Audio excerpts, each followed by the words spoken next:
Aquarius rising. Let's get into it. This is your reading for the Aries full moon that happens to be a super moon, but not an eclipse.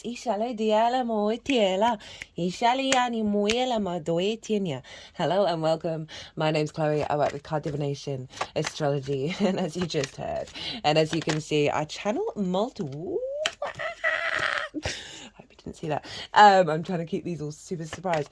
I channel multi-dimensional energies through my body. These bring in healing, attunement, and activation codes to the messages that come through in this reading. And this is a reading for the Aries full moon, super moon, not an eclipse, but square Mars and Pluto. Oh my God, conjunct Chiron and Juno. If you want a deeper understanding of what's going on with this full moon, go check out the collective reading. Pause this video, go watch that.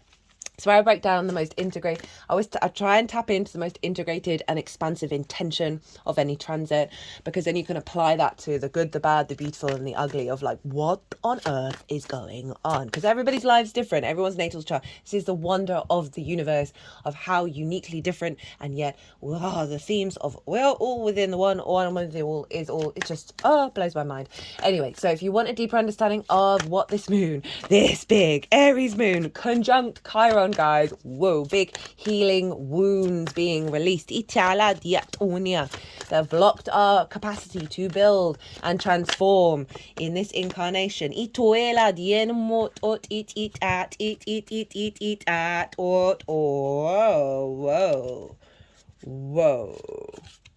Whoa. Okay, Aquarius. Eat, anima. So the first pile is what's being released with this full moon. Full moons do mark completions of a particular part of a cycle, but they also mark where we get downloads to then work with until the next, until we get to the Aries new moon next year. So pile 2 is going to be what's the download you're then going to be working with, right? That we're then going to be integrating over the next 6 months, and then we're going to get a couple of bonus 2 cards of how to work with that download.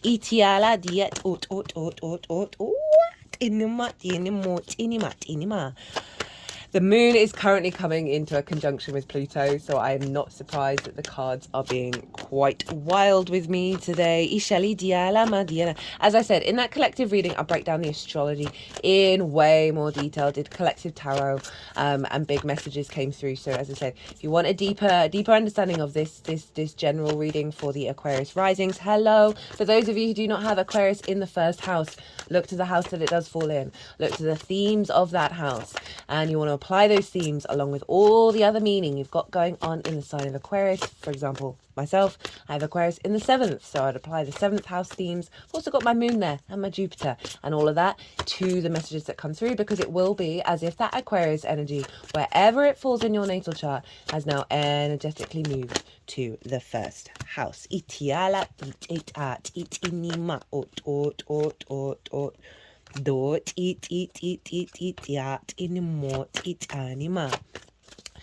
As always, take what resonates, leave what doesn't. So, Aquarius, where is this happening for you? This is happening in your 3rd house of communication. This is the moon's favorite place to be. So you've got a real boost of this deep transformative healing work going on around the way that you communicate.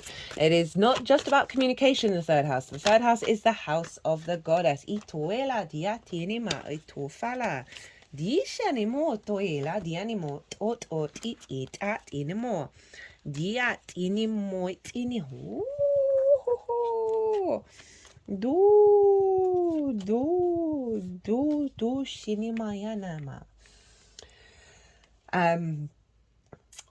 Right. Sorry, I'm getting quite excited because I know what's here. What was I saying? Yeah, 3rd house. 3rd house is for me, it's like the crux point of the natal chart. If we nail the 3rd, the rest will follow.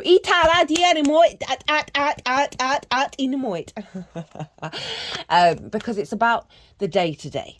right? And how do we find meaning in the day-to-day? How do we find that resonance, that weight, that sort of energetic flow in the little stupid little things that we've got to do every damn day, right? How do we do that? How do we crack that and find the beauty, the elegance, the wonder, the awe in the small things? That is, for me, the third house paradox. It's your environment, it's your local community, it's the way you move through the world in the local sense. It's the lens in which you communicate through, right? So wherever your Mercury is picking up the information. The lens in which you communicate that is very Aries orientated, right?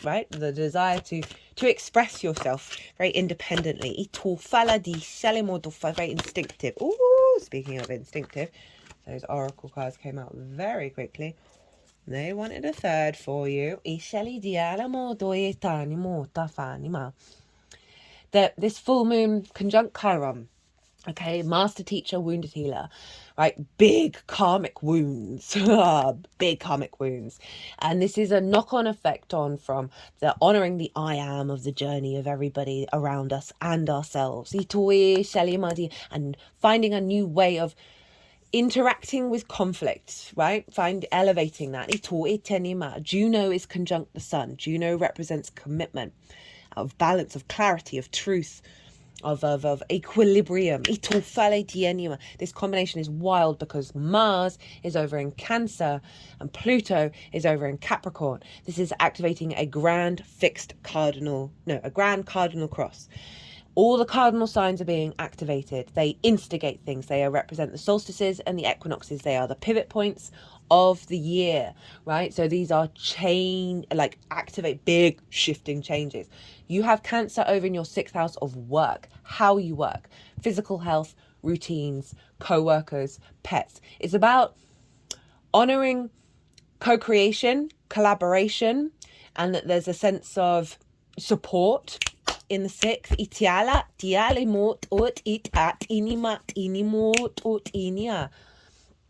That's where Mars is right now, right? And Mars loves being in the 6th house. So you've got a really powerful Mars going on for you. It's going to retrograde. I will be doing a Mars retrograde in Leo Cancer soon.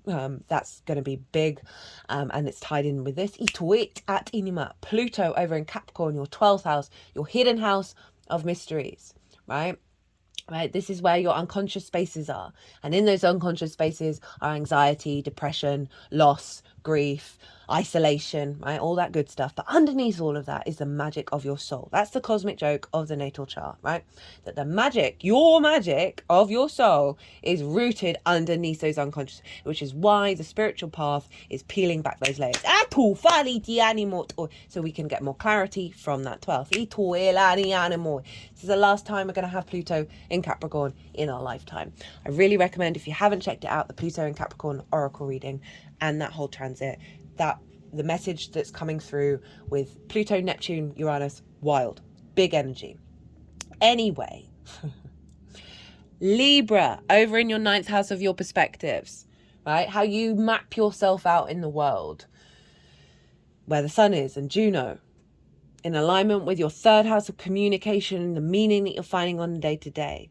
We're coming into a harmonization through releasing wounds that have blocked your capacity to understand the way that you work and apply those practices, those perspectives into your day-to-day that have blocked that. Any blocks from the unconscious spaces are coming up in order to liberate, for you to really, truly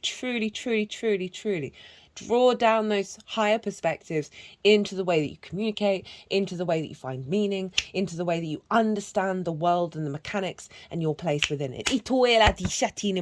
We have a grand water trine going on. We had it.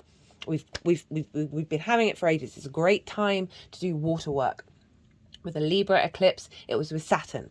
Venus is in Scorpio, Mars is in Cancer, Saturn was in Pisces. Now this moon is activating Neptune with Venus and Mars. We established strong foundations with that Libra eclipse. Now we are bringing in a new higher frequency in order to work in the dynamics. And speaking of work, all those water signs are your work houses, right? 2nd house Pisces. 10th house, at Scorpio, of like how do you manifest in the world is through water.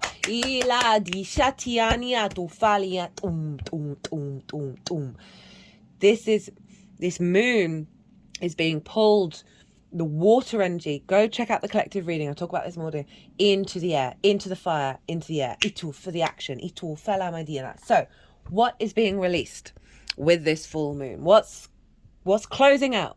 What's closing out? What cycle's closing out? You have the Seven of Cups, the King of Cups, and the High Priestess.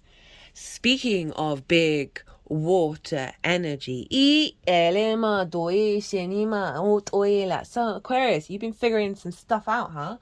And you come to a deeper understanding of your desires, your intentions, what moves you emotionally in the world, and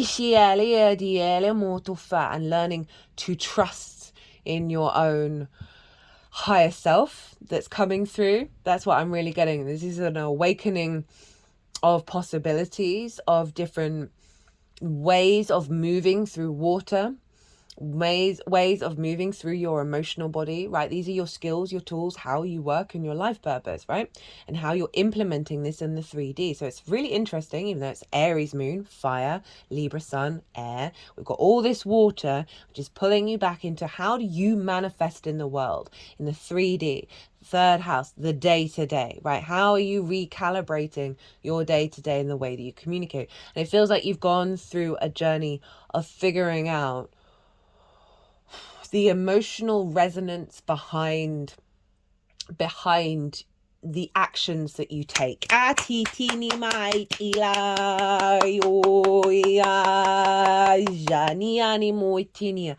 that process has led you to having a lot more trust in your intuition as of how you move through your day-to-day, right? How you move through that third house, how you communicate. You've been going through a practice of trusting in your own equilibrium, trusting in your intuition. But it's taken some tries, some experimentation to get to the King of Cups, of like, you may have had a lot of stormy water around you, but you've been cultivating a level of emotional maturity that is allowing your intuition. This is, in fact, the moon's card. To come through very loud and proud of like, it's releasing a layer of fear. And that's beautiful for the third. As I said, it's the kind of little linchpin of the natal chart, right? If we figure out how to get in our vibe in the third house, it elevates the rest of the chart. And the High Priestess showing up is saying, you have been doing this in a way that is, and it's so in alignment with the astrology, with all this water going on, of re-understanding what your instincts are, where your instincts come from, right? Because fire is very instinctive. It's not the emotions that we feel, it's not the physical senses, it's not the thoughts that we have, it's just like, do the thing. And this is saying you have recalibrated your emotional body, which obviously drives the instincts without us even being aware of it, into a space of abundance, into a space of deeper knowing that you are your actions and the way that you're moving through the world is drawing towards you that which brings you nourishment rather than brings you discordian energy. We have at the bottom of the deck the Two of Cups, right? A real sense of a union, a real sense of equilibrium and respect within yourself, right? A balance of give and receive in your emotional body. This is so interesting with the fire and the air, that you've got big water energy. There's no hiding from that. But from that, your instincts are being refreshed. And in terms of like communication, this is beautiful because it's saying that you're open to give and receive, right? So often I find you interact with people when you're like, they're on transmit, not receive. Like they are not taking anything in from anybody else, but they want to transmit. And that energy is fun for a bit, but it doesn't sustain. And this is very sustainable energy, and I like it. Okay, what download are you getting? Here comes the fire. This is what you're working with over the next 6 months. Judgment. Hello, Pluto. King of Wands. And the Six of Wands. So through this water bursts out this fire, this resurrection, this ascension energy, this sort of liberation from the old versions of self, right? These are the dead, right? They're being raised up. The frequency is releasing them of their wounds, of their grievances, of their strife, of their rage, of their grief, all of those things. And this can be old versions of you, ancestors, past life energy, but there's a resurrection happening. There's an ascension process in the way that you perceive your day-to-day. As I said, the third house is the house of the goddess. It's where we bring those big picture philosophies of the ninths, that Libra energy, into our day-to-day. How do we put it into practice? How do we walk our talk on the day-to-day, in the stupid little moments? How are we still doing that? Love that judgment's coming through. That's Pluto. Okay, so Pluto in the 12th is saying, we are releasing you of so many wounds that have stopped you from being able to fully be in your frequency, because it's the third house is your environmental frequency. So there's an elevation of that environment that you're going to be navigating. That's very supportive. And also a real sense of better judgment in the way that you communicate as well. Because you've got the King of Wands and then the Six of Wands. Now the King of Wands, there's a very mature energy. It's not the Page of Wands. It has confidence in the way that it speaks. It is there's a heightened level of maturity and sovereignty in the way that it operates, right? But it's not diminishing of other experiences. It's not egotistical. It knows itself, and it is vibrant in its energy. So what's coming through is a real maturity and an ability to take action, which is great. So you're getting more energy come through in your day-to-day, more a space where you feel in command in those little moments, and that is going to have such a big knock-on effect with the rest of your experience in the outer world, because you're just feeling more confident. Because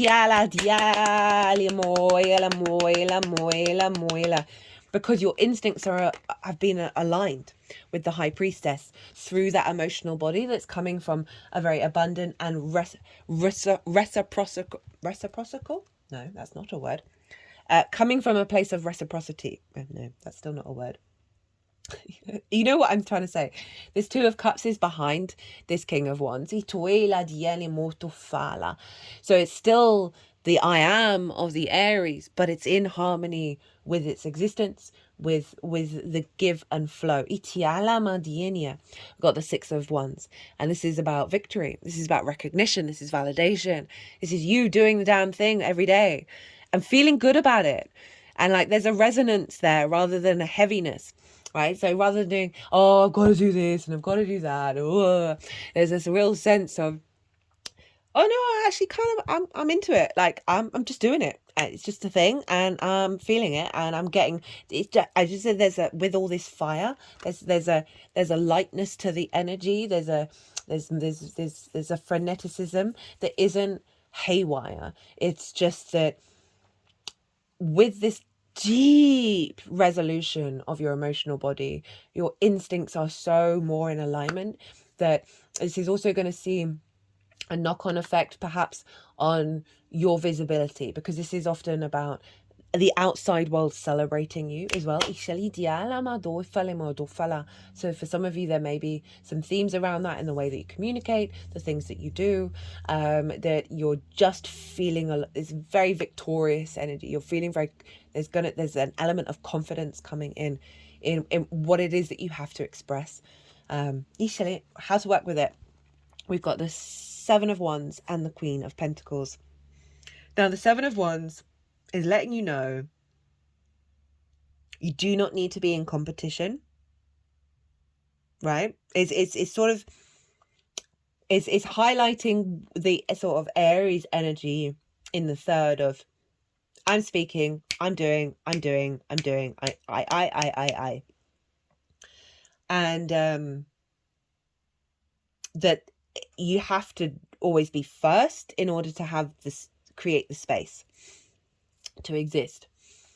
And this, the Seven of Wands is all about, you don't need to engage in that.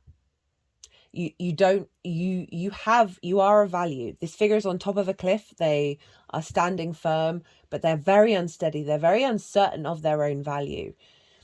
And so it's really interesting with all of that water, because you've got Pisces, you've got Saturn and Neptune in Pisces of your value system, and that's being activated, right? With the Venus Mars quadrant of the grand water trine around your life purpose and career, and how you build in the world from a place of water.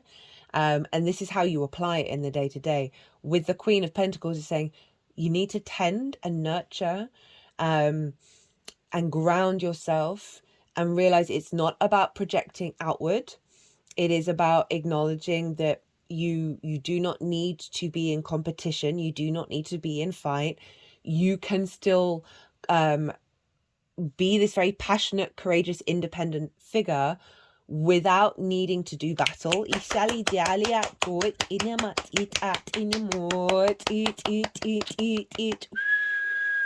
So it's kind of like a little nudge, nudge, wink, wink of like, just chill out and really give yourself some deep nourishment and some deep love in the way that you interact, of like, you and when I say deep love, I mean you can pause, you can rest, you can be still.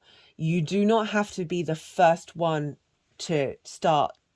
It doesn't have to be that way, because the Queen of Pentacles is very, very grounded. It's like very, very like, just and be. That's okay. That's okay. And the more that you create that space, the less of a sort of fight instinct is going to come in. We're re-navigating the way that we engage in terms of conflict with the external world, of finding ways of exhibiting ourselves that doesn't show up in doesn't entangle itself with the other I ams of others. And this is calling for stillness. This is calling you to give yourself that grounded space for the instinct to come through, rather than needing to go. Okay, you got three cards from the Oracle deck. You got Soul, Identity, Family.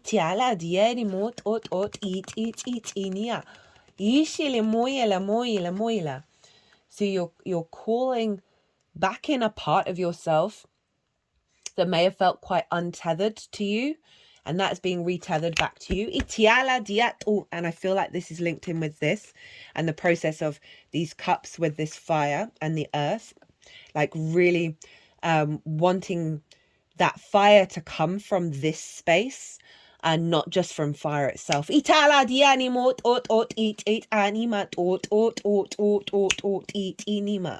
have attraction and manifestation. Not surprised with that King of Wands show up. And the Wheel of Fortune, spinning, fate, change, fortune.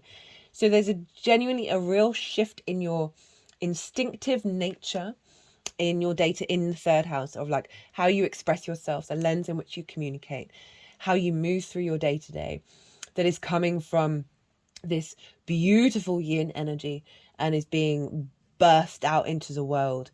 But in order to really enhance it, it is calling you to just give yourself those moments of stillness in order to really realize that you are of value just by being, not by doing.